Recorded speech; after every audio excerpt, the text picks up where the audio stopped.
Ang kwentong babasahin natin ngayon ay Anong Gupit Natin Ngayon?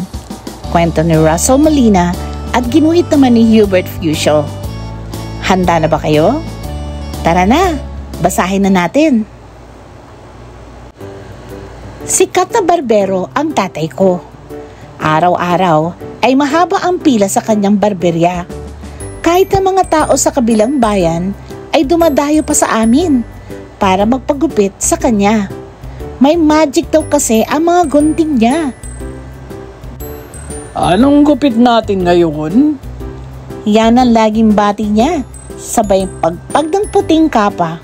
Mahikero nga ata itong si tatay. Konting gupit sa kanan, konting gupit sa kaliwa, konting ahit sa gilid, konting hati sa gitna. Huling-huli ni tatay ang tamang gupit.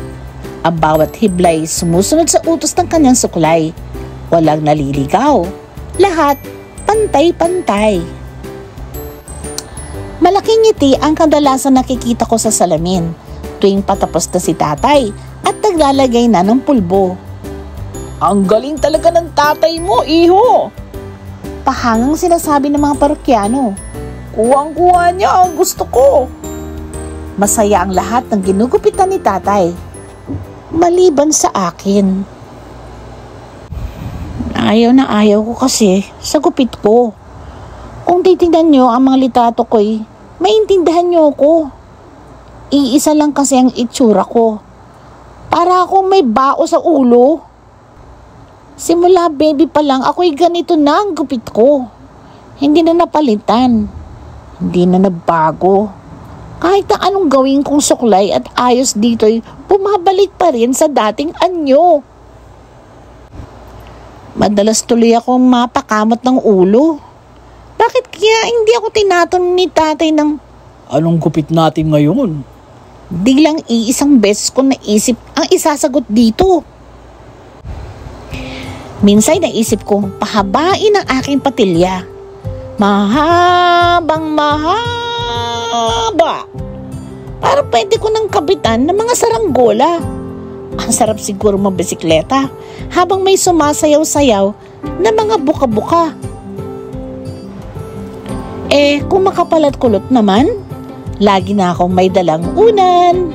Pwede na akong umidlip kahit saan. Boy, wag tutulog-tulog. Naku, parang bigla ko tuloy narinig si nanay. Halika rito, tulungan mo akong magbuhat ng mga paninda ko. Mas maganda siguro kung hugis basket ang buhok ko para mas madaling dalhin ang mga nilalakong puto seko. Maganda rin siguro kung tayo-tayo ang buhok ko at kulay berde pa ito.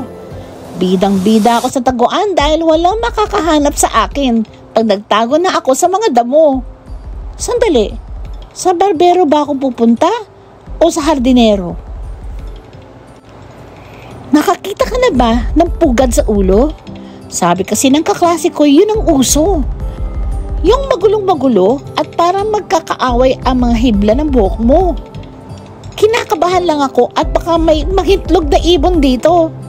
Hugis palong, korteng sombrero, mukhang payong, gupit sundalo, sari-saring estilo ang naglalaro-laro sa utak ko. Isang araw ay kinausap ako ni tatay. Bakit bigla kang lumaki, iho?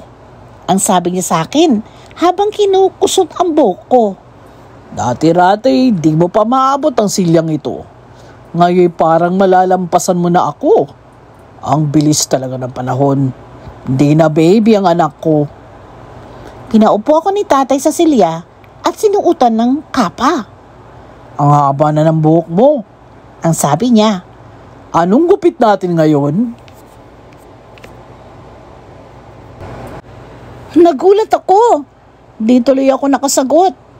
Gupit binata ba, iho? Kindat niya sa akin. Napangiti ako at tumango ng opo. Pumikit ka muna at baka ka mapuwing. Sabi ni tatay habang tumatakbo ang suklay sa may noo ko. Konting gupit sa kanan, konting gupit sa kaliwa, konting ahit sa gilid, konting hati sa gitna.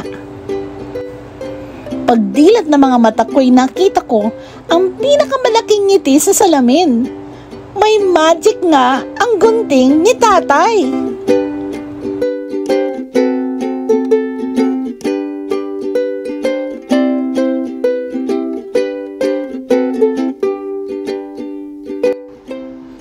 Diyan po nagtatapos ang kwento. Sana nag-enjoy kayo. Sa uulitin.